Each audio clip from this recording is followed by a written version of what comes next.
भैया ने गांव में से आज हिम्मत करी है आगे खड़ा होने की। कुछ भी हो, जीत हार तो चलो ऊपर वाले के हाथ में, हमें इसका जो मान सम्मान बढ़ाना चाहिए ताकि कोई आदमी हमें से भी निकल के आ गया है। हम कभी किसी को दे रहे हैं, कभी किसी को दे रहे हैं, लेकिन अपने को कभी हमने आगे बढ़ाने की कोशिश नहीं करी। और जब तक हम अपने आप को आगे नहीं बढ़ाएंगे, जब तक हमें कोई भी आदमी वो नहीं देगा। चाहे हमने ललित नागर देखा, राजेश नागर देखा, या कोई भी नागर देखा, या कोई भी आया, हमारा किसी ने उद्धार नहीं किया। आज आपको अपने गांव का देखिए, हर एक गांव में चाहे बारिश पड़ती रहो बिजली आती रहेगी। तुम्हारे गांव में एक जरा सा पत्ता हिल गया तो बिजली चली जाएगी, तो 24 घंटा नहीं। क्यों नहीं आएगी? क्योंकि हमारे यहाँ कोई कहने वाला नहीं है। उनको पता है कि सब उनके पिछले अगर हम उनसे कहते भी हैं तो ये कहते हैं अरे यार तू चुप बैठ जा, ठीक है जो हो रहा। तो भैया आदमी ने आगे कदम बढ़ा दिया। अब तुम्हारे हाथ में ज्यादा से ज्यादा जितनी हम इसको वोट बढ़ाएंगे उतनी इज्जत हमारी ही बढ़ेगी। और इससे नजदीकी कैंडिडेट हमारे पास कोई नहीं। हमारा है, घर का है, गांव का है, ये हमारा ही है। हर आदमी सोचता है अपने के पास जाता है, दूसरे के पास तो बाद की बात है। यहाँ पार्टी मत देखो, यहाँ और कोई चीज मत देखो, यहाँ सिर्फ देखो हमारा कैंडिडेट है, अपना गांव का कैंडिडेट है, अपने को वोट देके और विजयी बनाओ। हम जिसे वोट देंगे वो ही जीत गया।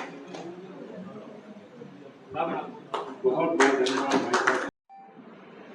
हमें और ज़्यादा खुशी क्या मिलेगी कि हमारा अपना भाई अपना कैंडिडेट है और हमें आज बड़ी खुशी है। इनका तन मन से साथ दे के आगे बढ़ा।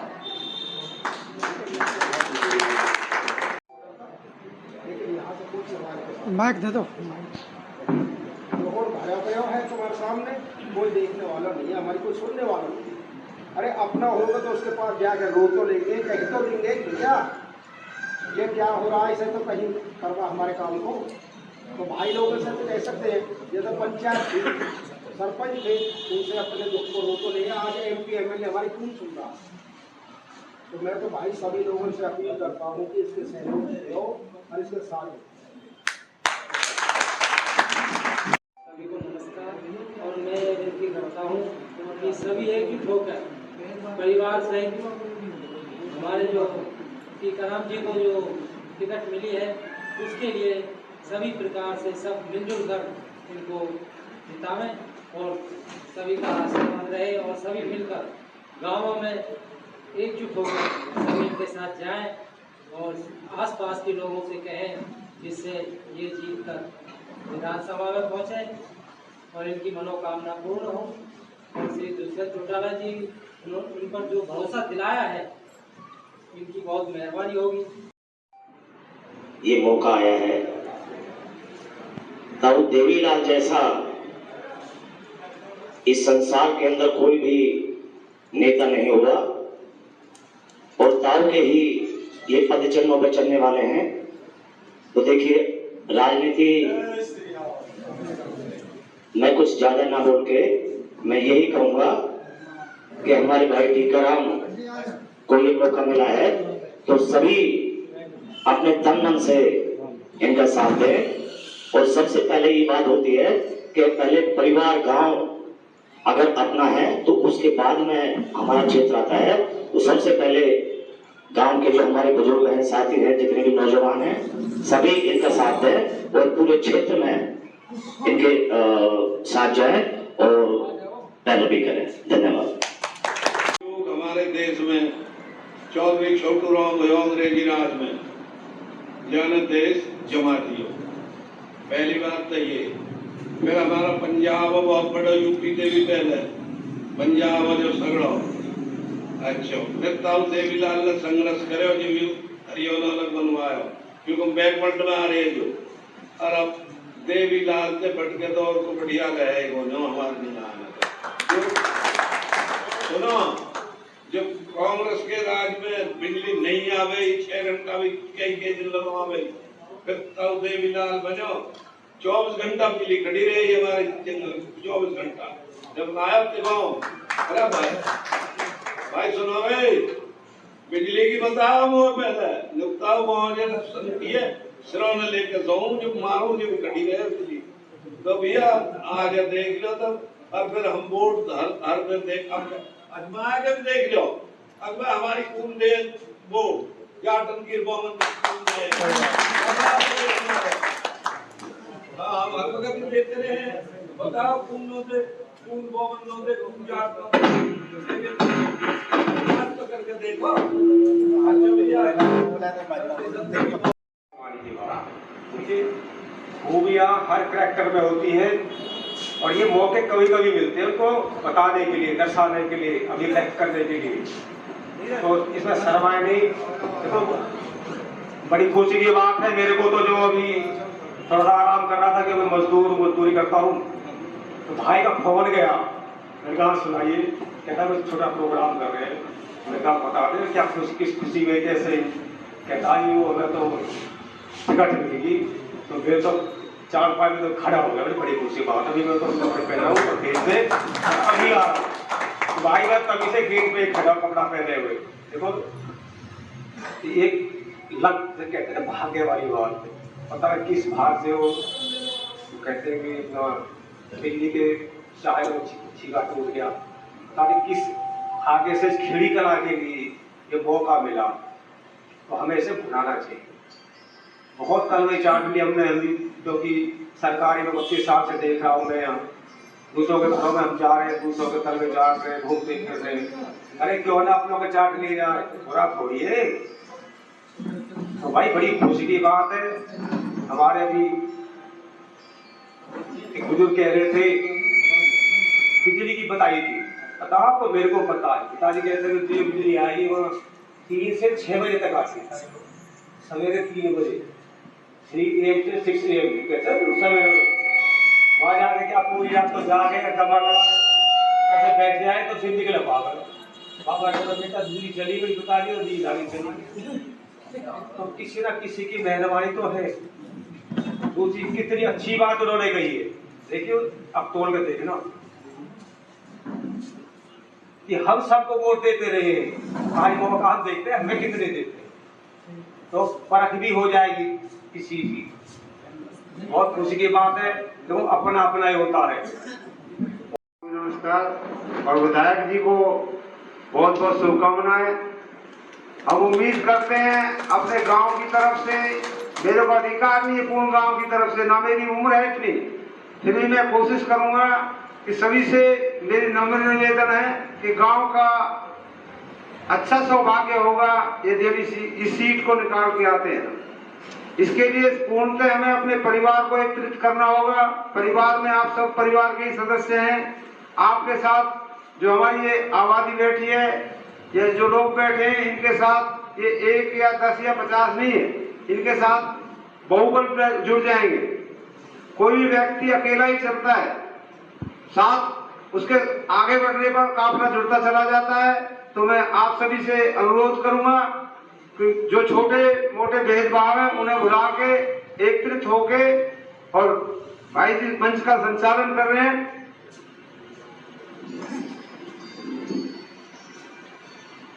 जो भाई छोटी मोटी त्रुटियां हैं, त्रुटियां तो जीवन में सभी से होती हैं।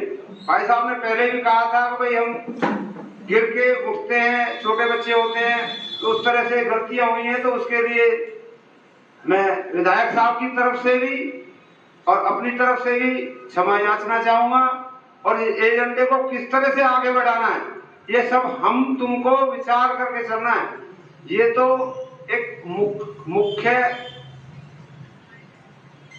मुख्य प्रोग्राम है, उसका एजेंडा शुरुआत किया जा रहा है। इसका कार्यकारिणी का गठन आप लोग ही करोगे। इस तरह से हम प्रचार प्रसार करेंगे, इस तरह से हम गांव-गांव में जाएंगे। भाई साहब की तरफ से जो मदद की जरूरत होगी वो इनकी तरफ से पूर्णतः मिलेगी। बाकी रणनीति तो तुम सब लोगों को, हम सब लोगों को बैठ के बनानी है। अमर भाई साहब के पास आया कि कोई मजबूत सा ब्राह्मण कैंडिडेट देखो। वो सारी स्थितियों को अवगत है कि बहुत बड़े बड़े चेहरे तुम्हारी विधानसभा में लड़ रहे हैं, और कोई मजबूत सा ब्राह्मण चेहरा देखो। और वो चेहरा हमने टीकाराम भारद्वाज जी का नाम लिया, मजबूत है, बड़ा गांव है। दुष्यंत जी भी एक बार में ही खुश हो गए कि वे हाँ खेड़ी से लड़ रहा है, मेरी तरफ से यस है, दे दो टिकट। और अब जो लड़ाई विधानसभा में जो हो रही है वो अच्छे अच्छे चेहरों के बीच में हो रही है, और हमारी सेकंड जो वोट ऑफ परसेंटेज है वो ब्राह्मणों की है, इसमें कोई डाउट नहीं है। अब ये मौका हमें भुना ना किसी तरीके से, इसीलिए आज यहाँ हम इकट्ठे हुए हैं कि ये तो टिकट लेके आपके पास रख दी इन्होंने, तो अब आपको लड़ना है, कैसे लड़ना ये भी इस बात से अज्ञान है और हम भी अज्ञान है। अब जब सब आप आ गए हो तो हमारे ऊपर से ये जो वजन है वो बिल्कुल हल्का हो चुका है। आप रणनीति तैयार करो, आप हमें कहीं ले चलो, हम आपके पीछे पीछे चलेंगे, आप हमारे पीछे बिल्कुल भी नहीं चलोगे। बस इसलिए यहाँ हमारा जो मुख्य इकट्ठा होने का कारण था वो ये है। देखो एक मौका, पहली बात तो एक भाई ने इतनी हिम्मत करी है, इनकी कमेटी ने, जो इनके साथी हैं, कि एक अच्छी पार्टी से, बड़ी पार्टी से टिकट लेकर आना।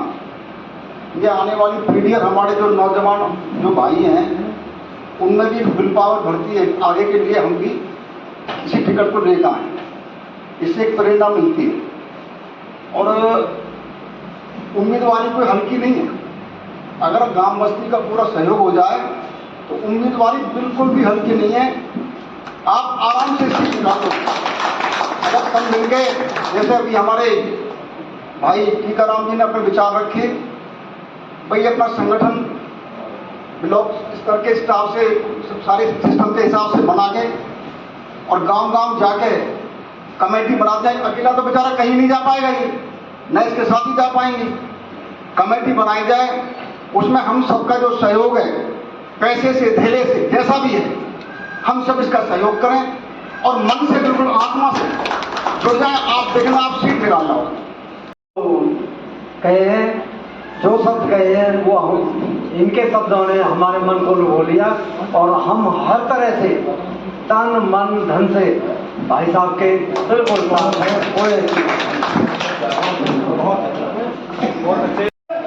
हर एक पॉइंट के अलग ही अलग है, खेड़ी में दो टिकट, चलो बस अंदर की तरह दुनिया में हम 4 वोट वादी से देता है, गाँव का तो 4 वोट पर जाने का हकदार है। बीजेपी पार्टी जिंदाबाद, जिंदाबाद, जिंदाबाद, बीजेपी पार्टी जिंदाबाद, जिंदाबाद, जिंदाबाद। यहाँ पे जो सभी बुजुर्ग भाई और जो भी अवेलेबल हैं यहाँ पे, सभी को मेरी तरफ से नमस्कार। और मेरा रिलेशन टीकाराम जी के साथ जो है वो आप सभी को पता ही होगा, ये मेरे साले साहब हैं। और सबसे बड़ी बात जो मैंने ऑब्जर्व की कल से और आज तक, यही सुना कि इतना बड़ा गांव और इतना पुराना गांव, और आज तक किसी ने ये नहीं सोचा कि यहाँ से भी कोई कैंडिडेट कोई पार्टी सेलेक्ट करे। आज तक किसी भी पार्टी ने इस गांव की कोई अहमियत नहीं दी। आप सभी बुजुर्ग बैठे भी होंगे, आपको सब पता भी होगा। मुझे नहीं लगता किसी गांव, मतलब यहाँ से कोई कैंडिडेट कभी किसी पार्टी ने कंसिडर किया हो। तो सबसे पहले तो मैं यही सबसे रिक्वेस्ट करूंगा कि टीकाराम जी को जेजेपी पार्टी ने जो है कंसिडर किया है, ये सब चीज़ों को, मतभेदों को भूल के और इनको सहयोग करें। और सहयोग अपने तक ही नहीं, अपने जो रिश्तेदार हैं, जहाँ भी जानकारी है, दोस्ती है, वहाँ भी जाके जो है इनका सहयोग करें, तभी बात बनेगी। क्योंकि और इनके बारे में तो मुझे कुछ कहने की जरूरत नहीं है, क्योंकि ये तो इनके बारे में सभी जानते होंगे। मैं तो एक बार देखा था, जो मुझे भी थोड़ा सा अलग सा लगा, कि एक बार गाँव पोखर जो है अपनी, उसमें पानी भर गया, जबकि टीकाराम जी को डायरेक्टली कोई इफेक्ट उस पानी भरने से नहीं हो रहा था।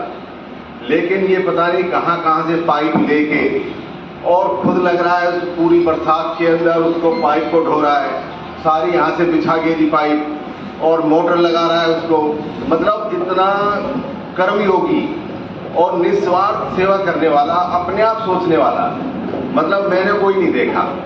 और आपको तो इतना बढ़िया कैंडिडेट जेजेपी से मिला है, तो मेरे हिसाब से तो आपको अपने आप ही लग जाना चाहिए सभी को ही। और ये बहुत अच्छा मौका, इन्हीं सब के साथ मैं अपनी सीट लेता हूँ। धन्यवाद। जैसा कि हम जानते ही हैं, ईश्वर के बाद जो सफाई है, क्लीनलीनेस इज नेक्स्ट टू गॉडलाइनेस। ईश्वर के बाद जो सफाई है उसका दूसरे नंबर का महत्व आता है। जब हमारे आसपास में सफाई होगी, विचारों में सफाई होगी और हम परिवारों में, समाज में संगठन होगा, जातिवाद, जातिवाद, धर्मवाद, छोटा बड़ा, इन सबसे ऊपर उठ करके जब हमारे अंदर संगठन की भावना होगी तो उसमें एक बहुत बड़ी शक्ति आ जाती है। जैसा कि हम सब जानते ही हैं, जो हमारा खेड़ी कला गांव है, ये हर क्षेत्र में अग्रणी रहा है। शिक्षा के क्षेत्र में, खेल कूद के क्षेत्र में और रागनी के क्षेत्र में, खेतीबाड़ी के क्षेत्र में, राजनीति के क्षेत्र में। लेकिन ये अपनी शक्ति को नहीं पहचान पाया क्योंकि हम संगठित नहीं रहे। यहाँ भिन्न भिन्न प्रकार के जो है जातियों के लोग रहते हैं, लेकिन एक दूसरे के अंदर हम बट करके एक दूसरों से अलग ही होकर के हम सोचते रहे। कहा कि संगठन में बहुत बड़ी शक्ति होती है। अतः ज्यादा न कहते हुए हम ऐसे प्रत्याशी को चयन करें जो हमारे इस मानवता की सेवा करे, हमारे इस गांव की सेवा करे और यहाँ की ज्वलंत समस्या को दूर करने में सहभागी बने। ज्यादा न कहते हुए अब हम सबका ये पावन कर्तव्य है कि हम संगठित होकर के भाई जो है इस जेडी पार्टी के हाथ मजबूत करें और अपने देखिए ये ऐसा पहली बार है जो हमारे गांव से एमएलए के प्रत्याशी बन करके जो है चुनाव लड़ रहे हैं, तो हम सबका इससे बहुत लाभ होगा।